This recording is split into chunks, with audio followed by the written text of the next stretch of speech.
blue collar watches again, and my addiction has brought me back to another Timex. I couldn't pass this up. I felt like I got a really good deal on this. I have yet to unwrap the plastic, size it or anything yet. This is another Timex Solar. I picked this up for $70 on Amazon.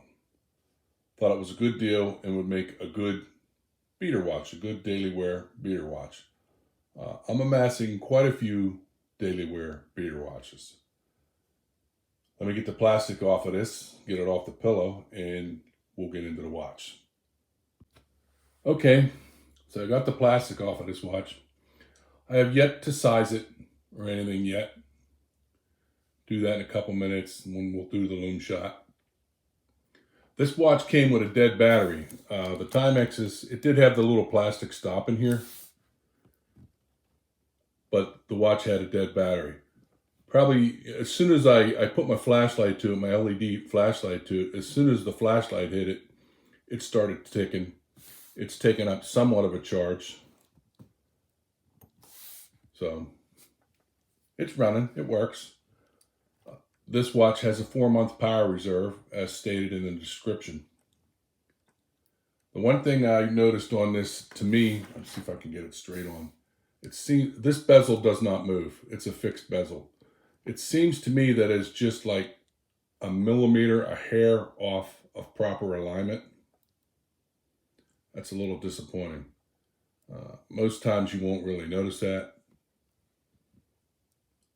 I noticed it almost immediately. I thought, wow, that bezel's not aligned properly, and it doesn't move. So I guess I could pop it off, but I'm not going to.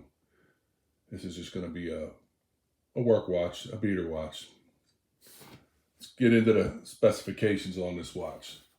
This is the Timex TW2V53700JI. 304 stainless steel, like the other one I got. Not as good as 316L. I don't put my watches in water. I don't go around salt water, I'm not immersing them in water. Not a big deal to me. But know that Timexes are made of a lesser quality steel. They're not 316L, they're 304L. Not that much of a big deal to me. They said this watch is 43 millimeters in circumference. Let's get the caliper out and see if it really is. Let me zoom out here a little bit.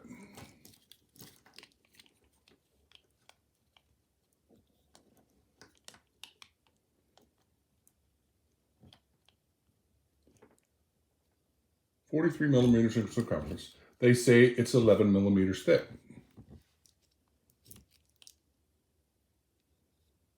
Right around there. Lug to lug.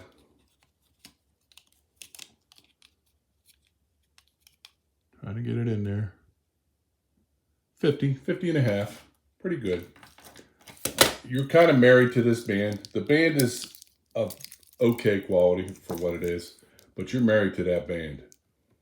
I'm sure if you dig around on the internet, you could probably find something to replace this with, but I don't really know anybody that does that with a $70 watch.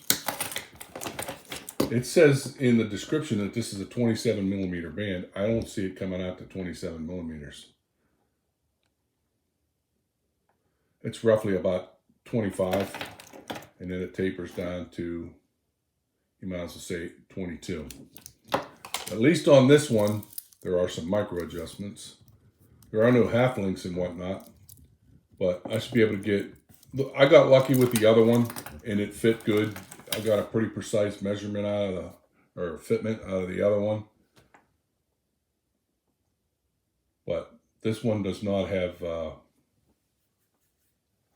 half links, so neither did the other one. The clasp is okay, feels kind of cheap, but you have to take in mind what you spend on a watch as to what you're going to get for the bracelet.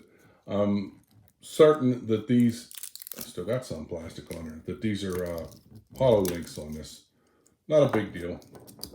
And again, you're kind of stuck with this band anyway, so. Stainless steel case back. No crown guard. No signed crown. I don't know if I mentioned this or not. Mineral glass. I expected that, especially at $70. But for 70 bucks, a Timex solar for 70 bucks, I feel like it's a fairly good deal. Let's go get a Lume shot. Timex does not have exceptional Lume, but I consider it to be usable Lume. Let's get the Lume shot. Okay, so here we go with the Lume shot on this Timex. Again, as I stated briefly before, it's not anything exceptional, but I do consider Timex watches to have usable Lume. It's somewhat sustainable for a brief period. This only has Lume on the hands. It is good and bright. It'll hang in there briefly for a little while. Nothing spectacular, but usable Lume. Okay, so I got the watch adjusted and sized. I took 2 links out, no micro adjusts. I'm kind of on the fence about putting the link back in and using the micro adjust. We'll see. I may be putting the link back in it. Not a bad watch for what I paid for. And as you saw in the Lume shot, usable Lume, nothing spectacular, only has Lume on the hands. It does, I don't know if it's slightly off the markers, as you can see. I'm kind of disappointed about the bezel, as you can see. I mean, it's just like, just a hair off, but that's attention to detail. But again, it's only a $70 watch. You can't expect Rolex quality on a $70 Timex. But it's a decent enough watch. The links are definitely hollow. Well, I put the pin back in that one. They're rolled links. Come on, zoom. These are rolled. So hollow links, as you can see here, they're definitely rolled.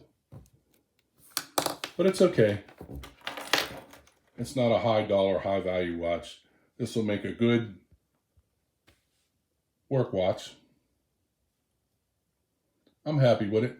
For $70 spent, I'm okay with it. The bezel being off center, and I keep bringing that up. It does bother me a little bit, but I'll still wear it. It's okay. All right. That's it. That dude's a friggin' legend.